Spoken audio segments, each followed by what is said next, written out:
all our narrative, all our drama, all our persona or our ego, our history, our child, our story, our past, our future has no existential meaning.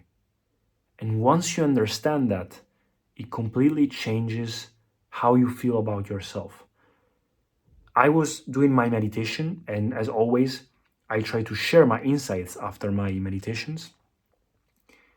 And it was like, oh my God, we feel so big.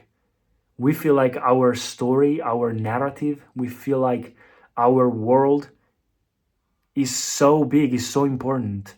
And we feel so bad sometimes for obstacles in our lives, for things that happened.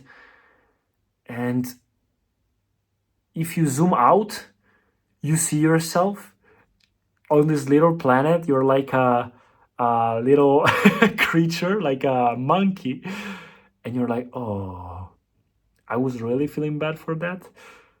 So it's not that you should don't see anything as important, but at the same time, you should be rooted in reality. You should understand, we should understand, that life is not your life situation and that you should be rooted in life first. You, like all spirituality, is just that.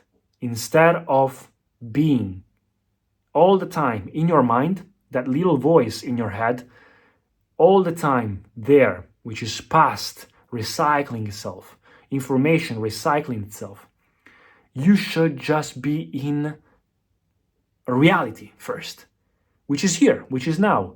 It's not the narrative in your mind of who you are, who you were, who you will be, your goals, your past, what you have.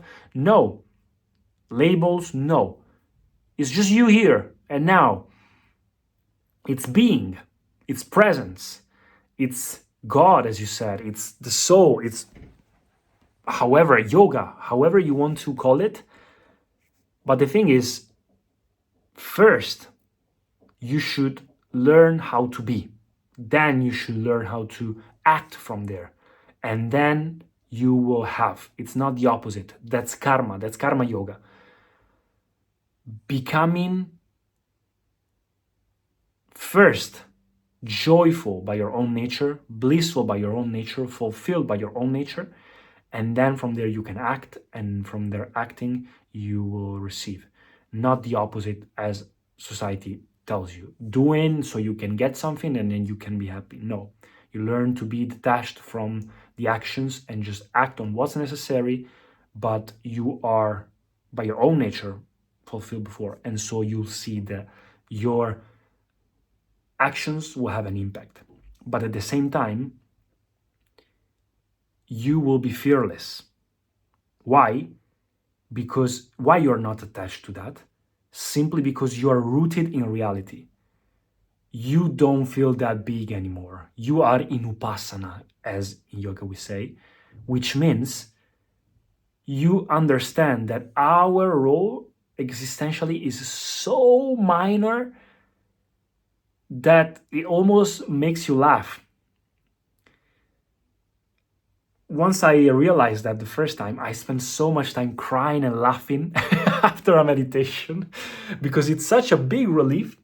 But at the same time, it's kind of an existential crisis because you've always thought that you are very big in your mind, that you're important, that you're the protagonist. And kind of you are in your own experience. But at the same time, Marco, like the persona you are experiencing life through, your life situation, that has no existential meaning. So being the one thing beyond Marco, beyond your persona, the one presence that has always been there, your life, that is the existential reality you should be rooted in. Exiting your mind, and that's what spiritual practices are for. But once you are in your mind, which means you are in your persona, in your ego, in your life situation, then you can play it's a game. You can do whatever you want. You can have problems. You can have things. But existentially, it's kind of laughable and the miracle at the same time.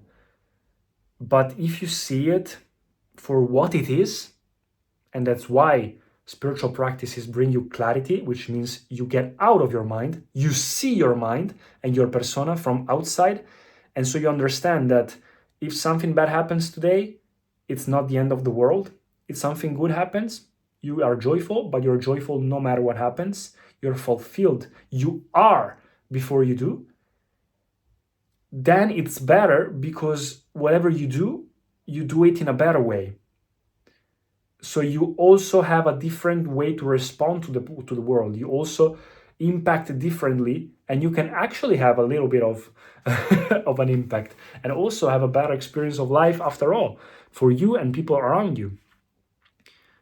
So that's the thing. It's laughable how we think we are big, but we are so minor, so small. We are so fragile. I was reading the Yoga Sutras, and it was talking about the human body. And if you think the human body is such a great mechanism, but at the same time, we are human flesh. We are so fragile that if you stop breathing for 2 minutes, you are gone. If you like, we are our body. It's kind of atoms and elements and everything that slowly, during lifetimes, during millions of years, it slowly grew up to be the house for consciousness, for this matter to wake up and realize itself. But it's still such a weak house. It's still such a weak body for our host. If you don't take care of your body for some time, it smells, it grows, you sweat, everything sucks. If you stop eating for a few days, if you don't drink for 2 days, you're gone. And so we still are very much dependent on our body and on matter. And that's what liberation is for. That's what spirituality is aiming for, to exit this cycle and not be dependent, realizing that you've been there multiple times, and so you just want to not be dependent of that anymore. But that's a different topic. The thing is learning to be rooted in reality and see things as they are, clarity, and at the same time being zoomed in your personal unique experience. So you should be in your own personal experience and doing your best, and caring intensely, involved in what you do, doing your best, at the same time zoomed out completely. So once you start feeling in a different way, like if your life situation gets bad, understand that you are life situation can happen so many different things. It's kind of like a game. You can it depends on people, it depends on many different factors, not just about you, geography, time, where you're located, many different things, and also things that makes you learn. But you understand that you are also life, which is the structure where life situation is built on. And so you zoom out completely, you see things from outside, and if you see your mind, if you see things from the outside, your life situation from the outside, it means you are outside of that. If you see one thing, it means you are outside of it, if you can look at it. So if you can look at your life situation, you become life. And so you are, and from there you act, and from there you can have. So understanding the difference between life and life situation, and understanding that your life situation, your whole drama that you created, is not reality.